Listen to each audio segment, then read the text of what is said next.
ये मुखौटा पहनने की आदत जो है भारतीय जनता पार्टी से लोगों को है। और जो बीजेपी के गुंडे वहाँ राजस्थान के स्कूलों की ऐसी दुर्दशा, एक काम इन्होंने 12 साल में तो मोदी जी ने और 3 साल भजनलाल जी को हो गई। एक काम एजुकेशन के लिए क्या हो तो बता दीजिए। देखिए, पहली बात तो कांग्रेस के लोग और कांग्रेस समर्थित हमारे कार्यकर्ता कोई मुखौटा नहीं पहनते। ये मुखौटा पहनने की आदत जो है भारतीय जनता पार्टी से लोगों को है।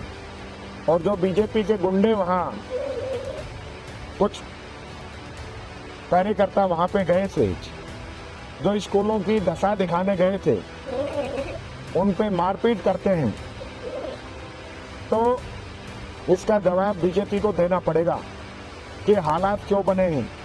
राजस्थान के स्कूलों की ऐसी दुर्दशा, एक काम इन्होंने 12 साल में तो मोदी जी ने और 3 साल भजनलाल जी को हो गई। एक काम एजुकेशन के लिए क्या हो तो बता दीजिए। राइट टू एजुकेशन हम लेके आए, सर्व शिक्षा अभियान हम लेके आए, समग्र शिक्षा अभियान हम लेके आए, Mahatma Gandhi English medium school हम लेके आए, नवोदय विद्यालय हम लेके आए, नए कॉलेज हमने खोलने का काम किया। आपने क्या किया? आपने जनता को गुमराह किया। आपने बच्चों को ड्रेस देने का वादा किया, वो तक नहीं कर पाए।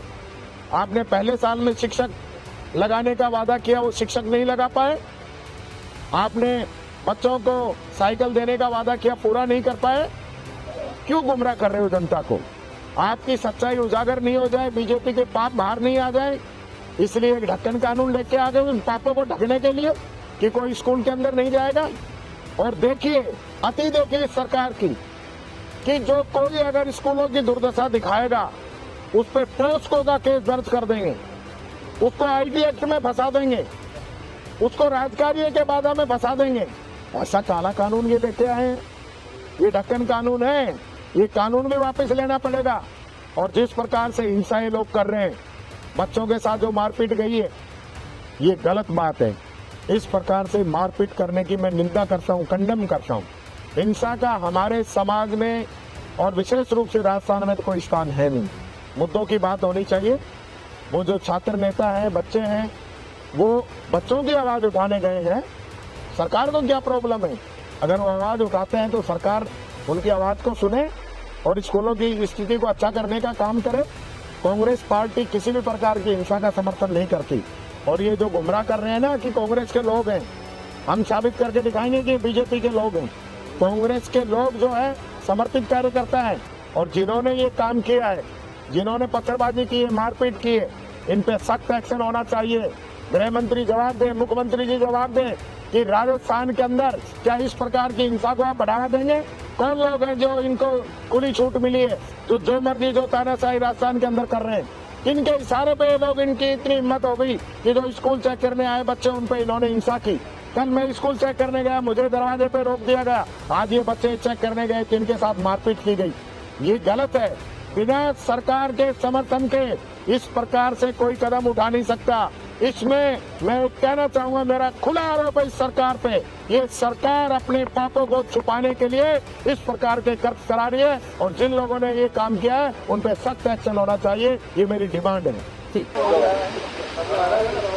देखिए, आज जब सदन शुरू हुआ तो हमने अपनी बात रखी।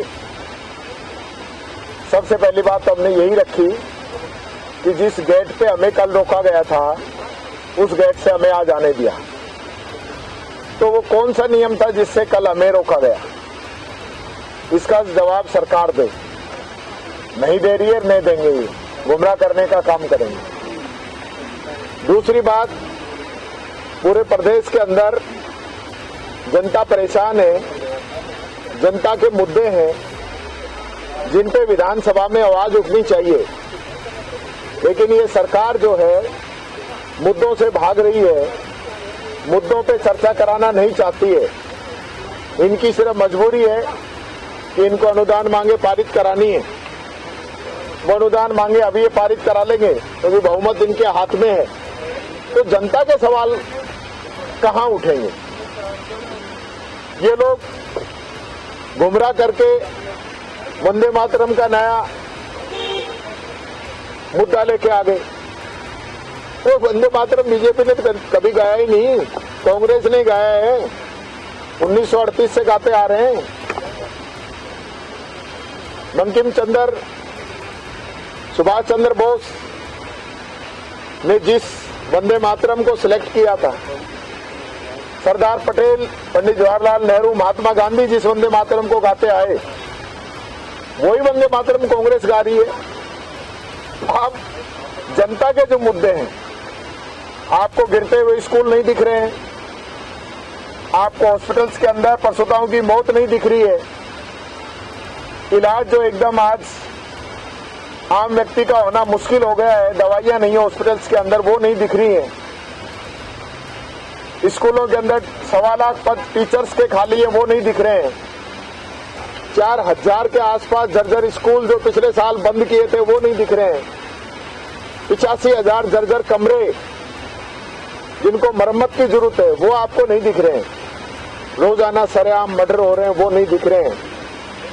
भारी जाम, टूटी सड़कें,